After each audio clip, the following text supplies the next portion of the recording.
Chapter 10, Respiratory System, Screencast 2. This screencast is actually focusing on the mechanical process of ventilation. And this occurs entirely because of pressure gradients that we create as we breathe in and out. So inspiration, expiration, that's a typical cycle. And at the relaxed state, the diaphragm and intercostal muscles are relaxed. So inspiration always requires muscular effort. Now, as we start to inhale, the diaphragm contracts and that actually flattens it out. And the intercostal muscles contract.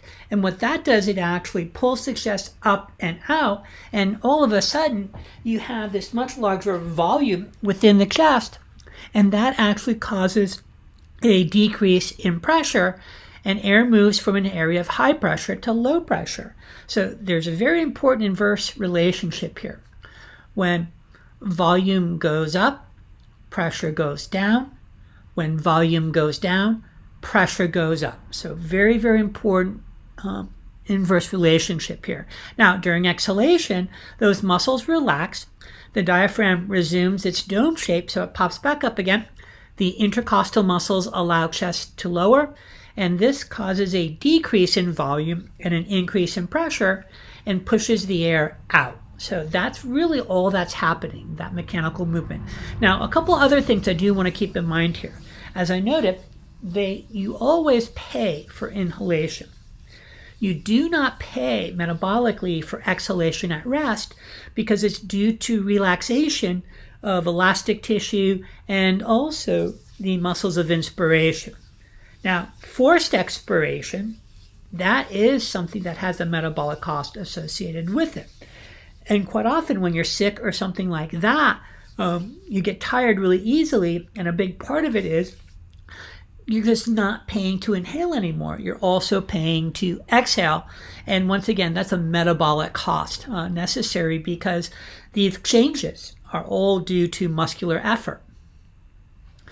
Here we can see the relaxed state and notice the diaphragm. So kind of a weird muscle, but the diaphragm is the primary muscle of inspiration. We see the external intercostals here. And so notice what happens during inspiration. The diaphragm flattens out, ribs go up and out, greater volume here, so pressure is lower, and air moves down its pressure gradient. Here's the reverse. So during relaxation of those muscles of inspiration, we basically see the diaphragm popping back up, taking up space in the thoracic cavity. Ribs come back down and in.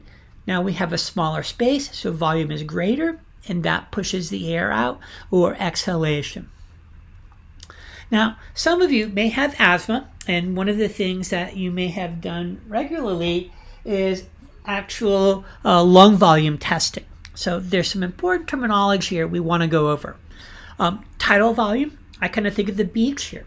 Okay, tide goes in, tide goes out, air goes in, air goes out. So the tidal volume is the amount of air inhaled or exhaled in a single breath, and typically it's about half a liter. Dead space, that's the actual amount of air that stays in the airway. That's important because that's air that does not participate in gas exchange. Then we have vital capacity. So this is the respiratory maneuver that you need to perform when you're having some pulmonary function testing done. And that's actually after a maximal inhalation and exhalation. So that's known, once again, vital capacity, and it's the most commonly used lung measure.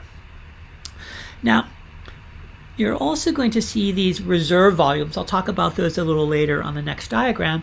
And then we have residual volume. It doesn't matter how hard you exhale, there's always going to be some air left in your lungs, and that's called the residual volume. Now, this is all measured using a spirometer. Now, here we can actually see there's my tidal volume. So here's actually someone having their pulmonary function tested. Okay, so that's going to involve a very forceful exhalation. So here's a normal person, deep inhalation, deep exhalation. So from here, top of a normal inhalation to maximal inhalation, that's the inspiratory reserve. There's also going to be an expiratory reserve, and that's actually from a normal exhalation to maximal exhalation. So you want to be comfortable with those terms. And here you actually see someone being tested that has obstructive disease, and in this case it's emphysema. So you can see an impact on much slower. Okay, so the flow is much lower than what you see with that normal person. Okay, also takes a lot longer. Look at the width. Okay, so we can kind of see a pretty big difference when we compare someone that has normal lung volume or function and someone that has obstructive disease. Typically, when we look at obstructive disease, it's a problem with exhalation. Restrictive disease, that's generally going to be a problem with inhalation. And in those situations, you'll see significantly lower volumes.